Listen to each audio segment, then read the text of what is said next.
Bukan rahasia lagi mengenai kekuatan militer Korea Utara yang terkenal tangguh dan bikin banyak negara menjadi ketar-ketir. Mulai dari angkatan bersenjata hingga bom nuklirnya sering membuat was-was dunia.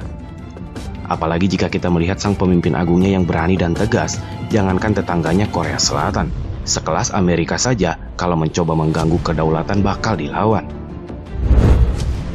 Namun di balik semua kehebatan itu, ternyata ada cerita pilu yang dihadapi oleh para tentara wanitanya. Mulai dari penyiksaan dan pemerkosaan sempat mereka alami selama mengikuti wajib militer.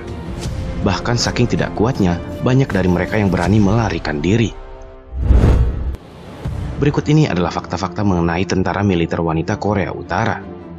Namun sebelum lanjut, support kita dengan klik subscribe dan nyalakan juga lonceng notifikasinya, biar kita bisa berbagi hal-hal menarik dan unik lainnya yang ada di dunia ini.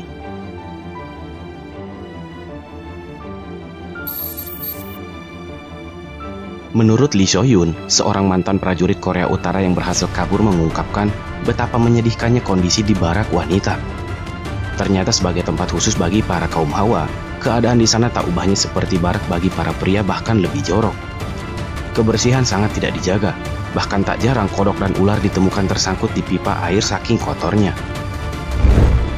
Tidak hanya itu, di dalam kamar mandi pun berserakan sampah yang tidak karuan. Airnya pun kadang sangat kotor karena tersumbat atau kemasukan sampah. Hal ini sangat miris, mengingat bagi wanita, mandi merupakan salah satu kebutuhan yang tak bisa diabaikan. Apalagi diperparah dengan kelaparan yang melanda karena makanan pun dibatasi di sana. Meskipun jenis kelamin mereka adalah wanita, namun bukan berarti mendapatkan keringanan latihan dalam wajib militer.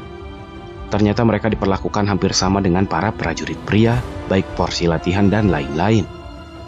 Alhasil banyak dari para prajurit wanita itu yang mengalami kesulitan untuk masalah menstruasi.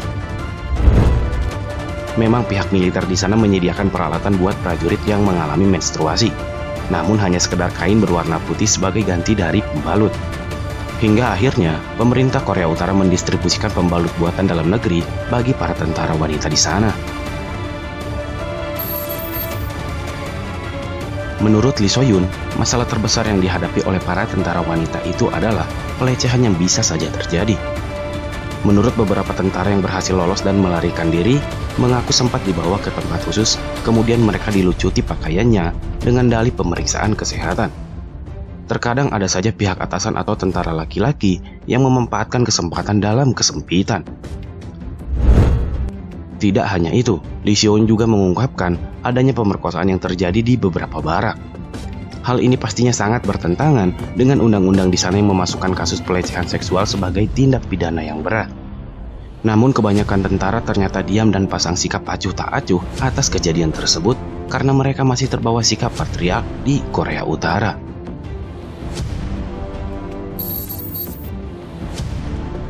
Penderitaan bertubi-tubi yang dialami oleh para tentara wanita Korea Utara ini akhirnya mengantarkan mereka pada dua pilihan, tinggal dan bertahan atau membelot ke seberang. Jika mereka memilih bertahan, paling tidak mereka harus menahan penderitaan itu selama 7 tahun seperti yang sudah ditetapkan pemerintah Korea Utara mengenai masa wajib militer bagi perempuan. Sebaliknya, jika ingin membelot, mereka harus mencari cara agar bisa lari ke perbatasan dan meminta bantuan kepada pemerintah Korea Selatan. Namun untuk melakukan pembelotan, tentu nyawa mereka bisa menjadi taruhannya. Ibarat buah si malakama, kedua pilihan itu sama-sama sulitnya. Ternyata di balik segala kehebatan dan kegaharan Korea Utara, siapa sangka ada sisi lain yang jarang terekspos oleh media. Salah satunya tentu saja para tentara wanita ini yang harus berjuang mati-matian bila ingin lolos atau tetap bertahan.